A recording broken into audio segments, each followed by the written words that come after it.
வணக்கம். இன்னைக்கு ஒரு பாராட்டு, ஒரு நன்றி, ஒரு கோரிக்கை. முதல்ல பாராட்டு.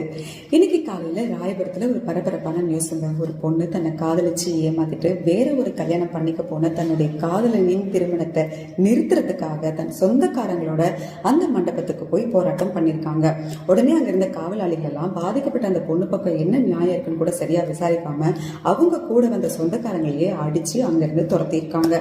என்ன இவ்வளவு அநியாயம் பண்றாங்க? கண்டிப்பா இதை பத்தி பேசணும் அப்படின்னு நினைச்சிட்டு இருக்கும் போது இப்போ ஒரு 2 மணி நேரத்துக்கு முன்னாடி அந்த பகுதியை சேர்ந்த தாவேகா எம்எல்ஏ திரு தாமு அவர்கள் நேரா அந்த காவலாளி கிட்ட போய் லெஃப்ட் அண்ட் ரைட் கொடுத்து அந்த பொண்ணுக்கான நியாயத்தையும் வாங்கி கொடுத்திருக்காரு. அவருக்கு முதல் பாராட்டுகள். அடுத்தது, அம்மா உணவகங்களுக்கு புத்துயிர் கொடுத்த நம்முடைய மாண்புமிகு முதலமைச்சர் திரு விஜய் சார் அவருக்கு தான் ஒரு பெரிய பெரிய பாராட்டுகள்.